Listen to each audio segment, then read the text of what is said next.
तो क्या हाल है भाई लोग।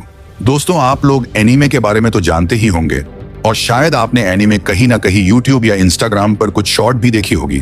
तो दोस्तों, क्या आपने कभी ये सोचा है कि एनीमे आखिर बनता कैसे है और एनिमेशन कौन से देश का है? तो सबसे पहले जानते हैं कि एनीमे क्या होता है। एनीमे एक प्रकार का जापानी स्टाइल का एनिमेशन है जो कार्टून की तरह दिखता है, लेकिन इसमें बच्चों के साथ साथ बड़े लोगों के लिए भी कहानियां होती हैं। इसमें अलग अलग जॉनर जैसे action, romance, fantasy, science fiction होते हैं। इसे जापान में बनाया जाता है। इसके किरदार बड़े बड़े आंखों, अलग अलग हेयर स्टाइल और यूनिक लुक्स के लिए मशहूर होते हैं। कहानियां अक्सर बहुत भावुक, रोचक और गहरी होती हैं। अब तो आपको पता चल गया होगा कि एनिमेशन क्या होता है, तो अब जानते हैं कि एनीमे आखिर बनता कैसे है। तो आइए जानते हैं कि एनीमे आखिर बनाया कैसे जाता है। तो दोस्तों, एनीमे बनाने की प्रक्रिया बहुत ही कॉम्प्लेक्स और रचनात्मक होती है। इसमें कहानी लिखने से लेकर एनिमेशन और आवाज देने तक कई फेस होते हैं। तो चलिए इन सभी फेस के बारे में बताते हैं। तो सबसे पहले आता है कहानी और स्क्रिप्ट। सबसे पहले एक यूनिक और आकर्षक कहानी का आइडिया चुना जाता है। कई एनिमे मंगा नॉवेल या लाइट नॉवेल पर आधारित होते हैं।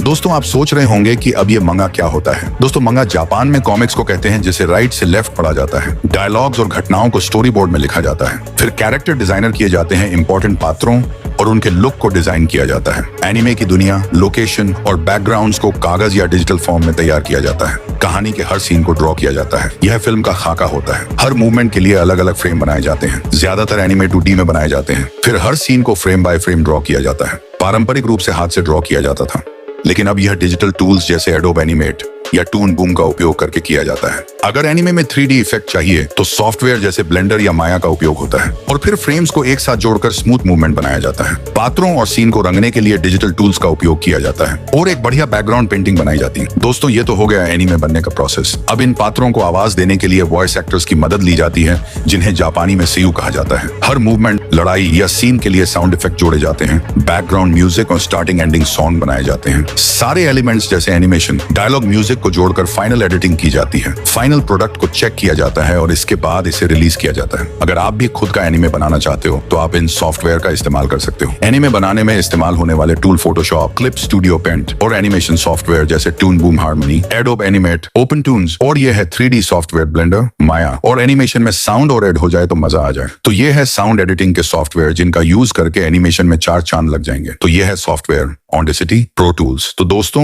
आपके दिमाग में एक ख्याल तो जरूर आया होगा कि डोरेमोन, शिनचैन, निंजा हथौड़ी और पोकेमॉन, परमिन ये कार्टून है या एनीमे? तो देखो दोस्तों, जहां कहीं भी जापानीज कार्टून का नाम आ जाए तो समझ जाना कि वो कार्टून नहीं बल्कि एनीमे है। इनमें से कोई भी सीरीज कार्टून नहीं है बल्कि एनीमे है। तो दोस्तों देखो, एक एनीमे एपिसोड को बनाने में 4 से 6 महीने का समय लग सकता है और हाँ, एक बड़ी टीम और बजट की आवश्यकता भी होती है। अगर तुम्हें खुद एनीमे बनाने में दिलचस्पी है तो शुरुआत डिजिटल आर्ट और एनिमेशन सॉफ्टवेयर सीखने से कर सकते हो। तो दोस्तों, क्या आपने कभी सोचा है कि पूरी दुनिया में सबसे ज्यादा फेमस एनीमे कौन सा है? वैसे दुनिया में सबसे ज्यादा फेमस एनीमे का नाम लेना थोड़ा मुश्किल है, क्योंकि यह लोगों की पसंद और क्षेत्र के आधार पर बदलता रहता है। लेकिन फिर भी कुछ एनीमे ऐसे हैं जो वर्ल्ड लेवल पर बहुत पॉपुलर और प्रभावशाली हैं। इनमें से कुछ हैं। तो पहले नंबर पे है नारुतो शिपुदन। यह एक निंजा लड़के नारुतो उजुमाकी की कहानी है जो होकागे बनने का सपना देखता है। यह एनीमे एक्शन, इमोशंस और प्रेरणा से भरा हुआ है। पूरी दुनिया में इसकी फैन फॉलोइंग बहुत बड़ी है। और दूसरे नंबर पे आता है ड्रैगन बॉल जेड। गोकू और उसकी टीम की महाकाव्य लड़ाइयों और साहसिक कहानियों को शायद ही कोई न जानता हो। यह एनीमे बच्चों से लेकर बड़ों तक हर किसी का फेवरेट है, और फेवरेट क्यों ना हो, यह एनीमे है ही इतना बढ़िया। तीसरे नंबर पे है वन पीस। यह कहानी मंकी डी लूफी की है,